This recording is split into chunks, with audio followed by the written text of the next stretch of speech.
Hello student.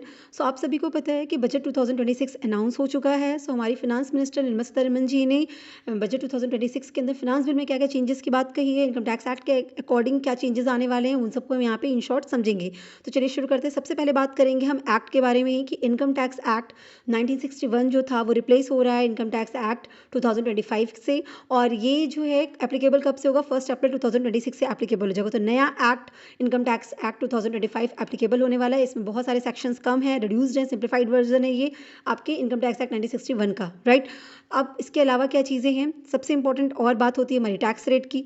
तो जो हमारा फाइनेंशियल ईयर 2025 एंड 26 का स्लैब रेट था, सेम स्लैब रेट हमारे लिए फाइनेंशियल ईयर 26-27 में भी एप्लीकेबल होगा। Is it clear? सो अभी टैक्स स्लैब में भी कोई चेंजेस नहीं हुए। तो अगर स्लैब में कोई चेंजेस नहीं हुए तो जो लिमिट की बात होती थी कि नया टैक्स रिजाइम को जो लोग ऑप्ट करेंगे तो उनकी जो लिमिट थी 12 लाख तक कोई टैक्स नहीं देना, वो एज इट इज़ मेंटेन है, राइट। इसके साथ ही स्टैंडर्ड डिडक्शन जो होते थे, स्टैंडर्ड डिडक्शन में भी कोई चेंजेस नहीं है। जो पहले थे वही अभी भी हैं। मतलब सैलरीज वगैरह का स्टैंडर्ड डिडक्शन होता है, अगर आपको याद हो तो वो सब में जो अमाउंट था सेम अमाउंट अभी भी रहने वाला है, उसमें कोई चेंजेस नहीं होंगे। अच्छा, एक और जो इंपॉर्टेंट है रिटर्न के रिगार्डिंग, वो आप समझ लीजिए कि जो हमारी रिवाइज रिटर्न या बिलेटेड रिटर्न फाइल करने की डेडलाइन होती थी, उस डेडलाइन को एक्सटेंड किया गया है। पहले 31 दिसंबर तक रहती थी, अभी वो क्या हो गया 31 मार्च रहेगा।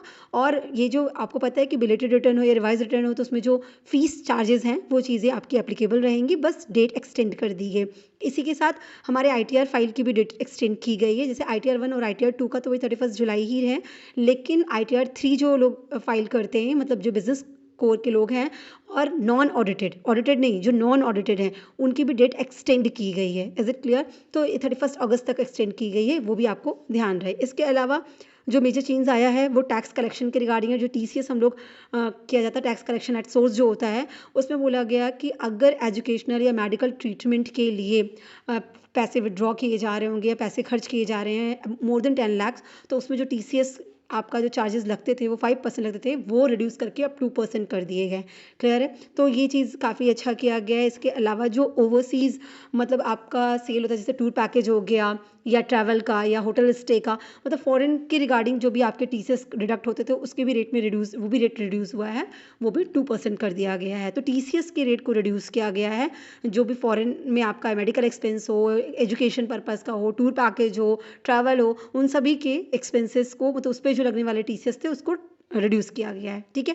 इसके अलावा जो मोटर एक्सीडेंट कंपनसेशन आपको अमाउंट रिसीव होता था, उस अमाउंट को क्या किया गया है, एग्जेम्प्ट कर दिया गया है टैक्स से भी, और उस पर कोई डिडक्ट नहीं किया जाएगा। इसके अलावा जो डिडक्शन के सेक्शंस थे हमारे एटीसी के अंदर, जो डिडक्शन था या एचआरए वगैरह का या मेडिकल इंश्योरेंस वगैरह का, जो भी डिडक्शंस की लिमिट्स थी वो एज इट इज सेम रहने वाली है, उसमें कोई चेंजेस नहीं किए गए। एज इट एक और इम्पॉर्टेंट अमेंडमेंट हुई है जो याद रखना है कंपनीज के रिगार्डिंग, वो है बायबैक पे।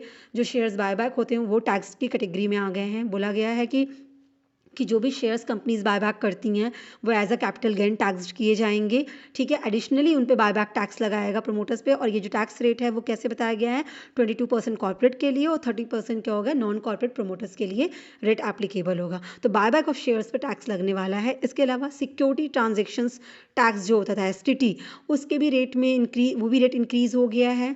मतलब 0.1 था आपका, वो बढ़ के कितना हो गया, 0.15 हो गया ऑप्शंस ट्रेडिंग के अंदर। इसी तरह ऑप्शन एक्सरसाइज करने के केस में पहले जो लगता था 0.125%, अब लगेगा 0.15%। ठीक है। और इसी तरह फ्यूचर्स ट्रेडिंग कर रहे हैं तो फ्यूचर्स के केस में पहले लगता था सिक्योरिटी ट्रांजेक्शन टैक्स 0.02%, अब लगेगा 0.05%। इसीलिए कहा जा रहा है कि स्टॉक ट्रेडिंग महंगी हो गई, स्टॉक मार्केट को इस पर इम्पैक्ट बहुत ज़्यादा पड़ा है, क्योंकि बहुत सारे टैक्सेस स्टॉक मार्केट के रिगार्डिंग इंक्रीज़ किए गए हैं। तो ये सिक्योरिटी ट्रांजेक्शन टैक्सेस इंक्रीज़ कर दिए गए हैं। इसके अलावा म्यूचुअल फंड्स यूनिट्स की जो इनकम होती थी या जो डिविडेंड अर्न किया जाता था, उस पे जो आपको रिडक्शन की बात होती थी, उस पर कोई रिडक्शन अलाउ नहीं किया जाने वाला है। ठीक है। पहले ये 20% तक अलाउ था, मतलब ग्रॉस डिविडेंड पे या income from mutual fund units जो भी है आपकी है, उस पर 20% तक का रिडक्शन अलाउड होता था, अब वो रिडक्शन हटा दिया गया है। तो ये भी एक मेजर चेंज हो रहा है आपका ठीक है। इसके अलावा अगर मैं मैट की बात करूँ, मिनिमम अल्टरनेट टैक्स, आप इनकम टैक्स के स्टूडेंट हैं, मैट पे वीडियो बनाया, आप देख सकते हैं। वो मैट रेट भी रिड्यूस किया गया है, 15% से 14% कर दिया गया है। मैट क्रेडिट के रिगार्डिंग कहा गया है कि जो नए टैक्स रिजाइम को ऑप्ट कर रखे हैं, वो 25% अपनी लाइबिलिटी का 1/4 मतलब उतना तक वो मैट क्रेडिट को अवेल कर सकते हैं। ठीक है। सो ये कुछ मेजर चेंजेस थी, इंपॉर्टेंट अमेंडमेंट्स या हाईलाइट्स थे बजट 2026 में इनकम टैक्स के regarding. Wish you all the best. Thank you so much.